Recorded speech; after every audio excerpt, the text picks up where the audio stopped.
When you engage in Bible study, it's nice to know what you're looking for, right? Isn't it nice to know where to look? Almost with anything, I think if you have some kind of direction or a map or some kind of keys or insight into what to look for, that's how you're going to get the most out of something. It's very frustrating to be searching through something or studying something and you don't know what the point is, or you're kind of left to your own devices to figure it out. I remember going through my junior year of high school, and this was a year that it took me 2 years to finish, I guess. I actually finished my senior year of high school before my junior year. That's another story. But one of the classes that I took was, well, there were a couple that actually apply to this. So Spanish, and I also took Algebra 2. Now, these two classes, they both went in very different directions, but it's kind of fascinating how they would end up, both applicable to this situation. Obviously, being homeschooled, I didn't have a teacher for these classes, and with Spanish, it was kind of easier to deal with because, at least in my mind, well, I can at least learn the words. I had some Spanish-speaking friends, so I could at least figure out how to get the words sounding right, but I ended up learning a lot of vocab. And I knew a ton of vocab and just basic things in terms of grammar.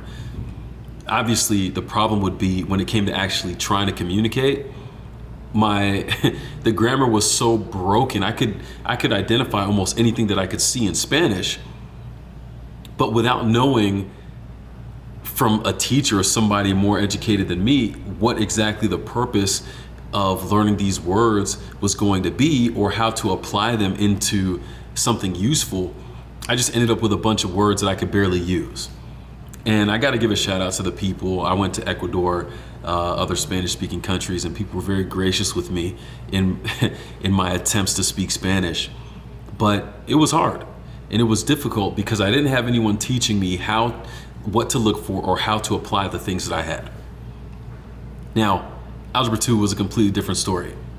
Because I didn't know what to look for, and because it was very difficult to apply anything that I was getting when I was just reading through the lessons, I actually stopped doing the class.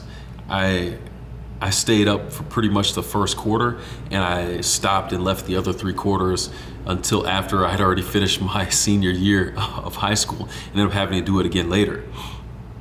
And what made that pretty difficult was over the span of a few days where I didn't sleep, I ended up actually having to spend the night for a couple nights at my former math teacher's house so she could help direct me through some of the things and what I didn't understand and help me to know what to look for so I could figure out some of the problems and actually apply it to do decently enough on the test to pass. So it's very tough when you study through something, whatever it is, or when you're trying to learn something and you don't understand what to look for or what you should be trying to apply in a more practical sense. When it comes to this Bible, the Remnant Study Bible, and kind of how they introduce every book, you can see here, hopefully it's focused in, there's keys, different keys that you can focus on so that way we know what to look for. Again, I'm going through this beginning context that I've never done before in terms of Bible study because I'm so unfamiliar with the book of Lamentations. The few verses that I know are probably some of the more positive sounding ones, but it doesn't match with everything it doesn't match with the entirety of what the book is about, put it that way. I'm taking a few verses out of context because they sound good, and I'm not doing justice to maybe how potent or how important those verses are because I don't know the rest of the book. So I'm trying to figure out, what am I supposed to look for here? What am I supposed to understand about this book before going into it? And this, I think, is what's going to help. There's 3 keys. 3 keys, we'll talk about those here in this video. First one, the key word is Lamentations. 3 themes run through the 5 laments of Jeremiah. The most prominent is the theme of mourning over Jerusalem's Holocaust. The holy city has been laid waste and desolate. God's promised judgment for sin has come. In his sorrow, Jeremiah speaks for himself, for the captives, and sometimes for the personified city. Okay, so there's a couple interesting things here. One is this idea of the most prominent being the theme of mourning over Jerusalem's Holocaust. That word is something that we hear obviously a lot later down in history, but what we see happening back in the Bible times here is something quite similar. You have another invading nation that's coming in and really destroying everything about this people group, their way of life. Their primary city is being destroyed. What they view as their connection with God is being destroyed. And there's a lot of sadness over that. The holy city has been laid waste and desolate. The next thing I think is interesting. It says God's promised judgment for sin has come. Again, don't want us to get stuck in this narrow definition of sin. Well, they did wrong things, so that's why this happened. Think about the point of sin and what is the logical next step of sin biblically. That's a separation from God. And it's this creation of distance between us and God that results in a poorer relationship with God. When we stay close to God and when we're in better relationship with Him, we see that the benefit of the relationship is meant to be shared with others so they can share in the same benefits. And if we don't do that, that's actually doing the wrong thing. That's the wrong thing that we need to be concerned about, not just trying to stay all buttoned up and do all the right things within our super exclusive clubs. All right. That's what was going on here. Continuing on. In his sorrow, Jeremiah speaks for himself, for the captives, and sometimes for the personified city. This idea of a city being personified. I don't know if we have any examples of this today, but even when you read through the Bible, you see people referring to Jerusalem as her. Like it's a personification where they view the city as something so important that it's almost like a person. It's kind of like when you hear people talk about America and they refer to America as a her. Like it's like a person. It has a personality, and people identify with that personality more so than just the fact that they live in a country. And I'm sure that it's the same thing for a lot of different people in other countries as well. I'm just speaking on behalf of America because I live here. But it's interesting. You personify the city. That's why that first line from the introduction didn't make sense to me, because it talked about Lamentations being kind of the response to the funeral of a city. And it's like, well, how can a city die? If it's personified, and if people view it as a part of themselves and it has literally like a personality, then it makes more sense that you're losing much more than just a place to live, so to speak. That's interesting. And sometimes Jeremiah is speaking from the perspective of the city, which is also interesting. I'm very curious to see how that will play itself out through this book. The second theme is a confession of sin and an acknowledgement of God's righteous and holy judgment upon Judah. So if we break it down with this better understanding of what sin is, then we have people admitting that I haven't done the things to stay close to you. And the natural result of my actions to distance myself from you is what's put me in this danger. I think when we understand that today, it helps us to better reconcile what happens in the spiritual experience. There are certain things that when we are closer with God and when we have a better relationship with God, we deal with certain situations better than if we're further from God. I think that in a very literal way, if we're closer to God spiritually, if we have a stronger relationship with Him, there are things that it's not that we're shielded from them. It might be that way in some cases, but I don't think that it shields us from those things as much as it gives us a better way of dealing with those things. And with where Israel was at this particular time and how as a nation their relationship with God was, it seems like that distance from God made some of them ill-equipped to deal with the struggle of what was happening, while others may have been better equipped, such as Daniel, Jeremiah, etc. So it's an interesting thought of saying, yeah, God, I haven't been close to you, and I'm going to acknowledge that, and what's happening to me is fair because I haven't been close to you. But also to realize that the very event that I'm acknowledging might be given for the recognition that I need to be closer to God and have a better relationship with Him. And I think that sometimes in our lives we experience things like that. wake up calls where it's like, man, yeah, if I was living this way, I probably could have avoided that. But now that I've gone through that, let me use it to inspire me to get back to living and being the person that I need to be. The third theme is least prominent, but very important. It is a note of hope in God's future restoration of his people. Yahweh has poured out his wrath, but in his mercy, he will be faithful to his covenant promises. So again, this is kind of what we're talking about here. Being in relationship with God doesn't always mean that you'll be shielded and never experience a bad day. And I think anyone who poses the Christian experience like that is kind of delusional on a number of different levels.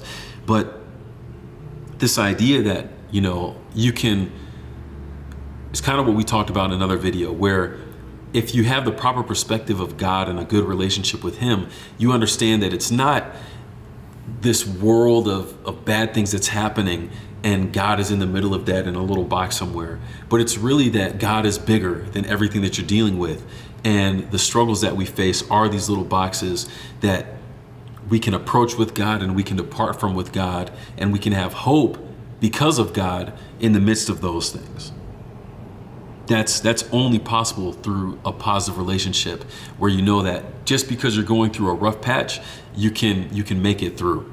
Now think of relationship on the simplest and most practical of level. It might be something like a marriage where people are going through a struggle, but because of what they know and believe about each other, they decide to work it out and they believe that they'll make it through. And they can experience a lot of success there instead of giving up and saying, I'm out just because things got tough. All right. So it's interesting. I think it's also interesting to note that, again, there are natural consequences to the choices that we make. And there are things that we put ourselves in line with by having a close relationship with God. And I think that there are other things that we put ourselves in line with if we choose not to have a close relationship with God. And there's natural consequences to both of those things. It's really up to us to choose which ones we want to be in line with. Second part, key verses. Lamentations 2 verses 5 and 6 and chapter 3 verses 22 and 23. The Lord was like an enemy. He has swallowed up Israel. He has swallowed up all her palaces. He has destroyed her strongholds and has increased mourning and lamentation in the daughter of Judah. He has done violence to his tabernacle as if it were a garden. He has destroyed his place of assembly. The Lord has caused the appointed feasts and Sabbaths to be forgotten in Zion. In his burning indignation, he has spurned the king and the priest. That's 2, 5, and 6. And I think that's really interesting because I think that's the perspective that we have sometimes. Whether we feel like we're good in our relationship with God or not, I think there are times that we generally view God as this enemy who's doing these things to us and ignoring us and all this kind of thing. And it's tough because there are those moments when we feel disconnected and it's like, why me? Why is this stuff happening? But if we think about it in the terms of how's my relationship with God? If I had a better relationship with God, would I be able to respond to those things better? Would I view God as the one doing these things to me if I had a stronger relationship with God? Think about it. We just saw that Jeremiah is speaking not only from his own perspective, but from the perspective of the people and the city, the personification of the city. So there's all these different viewpoints that are at play here, and the perspective of perhaps someone who doesn't have that strong connection and they're viewing it like, oh, you're doing this to me and all this kind of stuff. When really the perspective might be, how do I get back into a right relationship with God? It's interesting, but that's a key verse. This viewpoint, this perspective of God as this person who's doing all these things to you, I think that's pretty interesting, especially in contrast with the other key verse, which is probably the only one that I really know of in Lamentations. Chapter 3, verses 22 and 23 says, through the Lord's mercies we are not consumed, because his compassions fail not. They are new every morning. Great is your faithfulness. So again, how do you understand the first part saying the Lord was like an enemy, and then the other part saying through the Lord's mercies we are not consumed? only through relationship can you understand how the perspectives might be off in how we see God. It's like both of these things in opposition do not seem like they can be true or compatible, but it's a matter of perspective.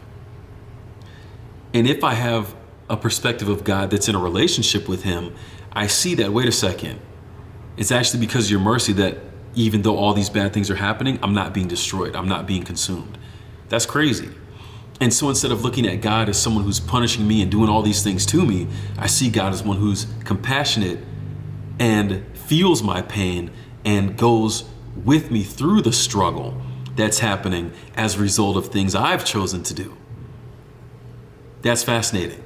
But it's a lot different than how we view Jesus and God, because in the first verse, it seems like it's coming more from, I'm not going to say too much because I don't know for sure, but it seems like it's coming more from a perspective that isn't seeing that relationship with God as being very strong. It's interesting.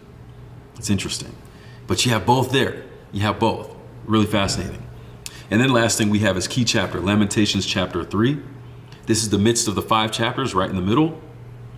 In the middle of those 5 chapters of ruin, destruction, and utter hopelessness, Jeremiah rises and grasps with strong faith the promises and the character of God. So again, we see the dichotomy, right? People are looking at all of this gloom and doom and destruction from a particular perspective, but right in the middle, there's the hope. Right in the middle, we see the relationship that Jeremiah has with God shine through, whereas perhaps in the rest of these chapters, as it's saying, there's the perspective of the why me, and God, why are you doing this kind of a thing? It's interesting. Lamentations 3 verses 22 to 25 expresses a magnificent faith in the mercy of God, especially when placed against the dark backdrops of chapters 1, 2, 4, and 5. So we get to see literally in the middle of how bad things can get, that if you have a strong relationship with God, you can still believe in his faithfulness. You can still believe in his mercy, his compassion, his trust. You can still trust him. And I think that's going to be really awesome to see. Because when I think of myself and how I relate to the struggles of my life, and maybe you resonate with this as well, are you able to see God and his goodness and his faithfulness and his mercy in the middle of those things? Or is just the fact that this is bad and why me at the center of your thoughts? It's interesting. Like, where do our minds go when we're dealing with these hard moments, you know? But right here in the middle of this book, Jeremiah is able to say, yeah, despite all this stuff that's happening, you're still merciful. And your compassions don't fail not. You're faithful towards me, and you still have trust, and I can still have trust in my relationship with you. That's pretty powerful. And I'm interested to see how this thing that Jeremiah expresses and feels in the middle of this book carries him through the rest of the challenges that he's going to face here. But we'll see. One more section. We'll cover the overview in the next video, and then we'll get into the book of Lamentations. Still scared, still nervous, but I think I'm starting to get the point that it's not that being in a relationship with God is just going to make you not experience anything bad. You're still going to have these tough moments, but can you see in the middle of all those situations that you can still trust God and that you can still count on your relationship with him? I think that's where I am right now. That's the thing I wrestle with right now. So for such a time as this, we out here. But yeah, I'll catch you in the next one. All right, peace.